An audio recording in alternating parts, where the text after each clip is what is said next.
65 Words of the Queen. 464. My dearest daughter, if thou art of a meek and docile heart, these mysteries which thou hast written about and hast understood, will stir within thee sweet sentiments of love and affection toward the author of such great wonders. I wish that, bearing them in mind, thou from this day on embrace with new and great esteem the contempt and neglect of the world. And tell me, dearest, if, in exchange for this forgetfulness and scorn of the world, God look upon thee with eyes of sweetest love, why shouldst thou not buy so cheaply what is worth an infinite price? What can the world give thee, even when it esteems thee and exalts thee most? And what dost thou lose, if thou despise it? Is its favor not all vanity and deceit? PS 4, 3. Is it not all a fleeting and momentary shadow, which eludes the grasp of those that haste after it? Hence, if thou hadst all worldly advantage in thy possession, what great feat would it be to despise it as of no value?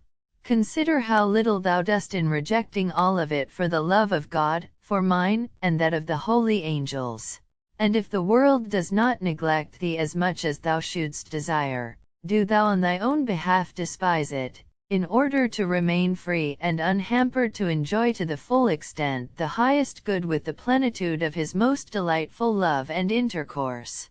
465 My most holy Son is such a faithful lover of souls that he hast set me as the teacher and living example of the love of humility and true contempt of worldly vanity and pride. He ordained also for his own glory as well as for my sake that I, his servant and mother, should be left without shelter and be turned away by mortals, in order that afterwards his beloved souls might be so much the more readily induced to offer him a welcome, thus obliging him, by an artifice of love, to come and remain with them.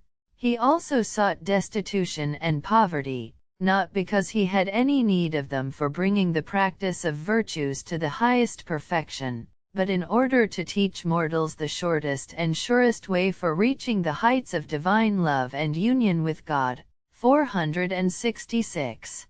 Thou knowest well, my dearest, that thou hast been incessantly instructed and exhorted by divine enlightenment to forget the terrestrial and visible and to gird thyself with fortitude, Prov 31, 17, to raise thyself to the imitation of me, copying in thyself, according to thy capacity, the works and virtues manifested to thee in my life. This is the very first purpose of the knowledge which thou receivest in writing this history, for thou hast in me a perfect model, and by it thou canst arrange the converse and conduct of thy life in the same manner as I arranged mine in imitation of my sweetest Son. The dread with which this command to imitate me has inspired thee as a being above thy strength, thou must moderate and thou must encourage thyself by the words of my most holy Son in the Gospel of St. Matthew, Be ye perfect as my heavenly Father is perfect. Matt 5:48. This command of the Most High imposed upon his holy Church is not impossible of fulfillment, and, if his faithful children on their part dispose themselves properly, he will deny to none of them the grace of attaining this resemblance to the Heavenly Father. All this my most holy Son has merited for them, but the degrading forgetfulness and neglect of men hinder them from maturing within themselves the fruits of his redemption. 467 Of thee particularly I expect this perfection, and I invite thee to it by the sweet law of love which accompanies my instruction. Ponder and scrutinize, by the divine light, the obligation under which I place thee, and labor to correspond with it like a faithful and anxious child.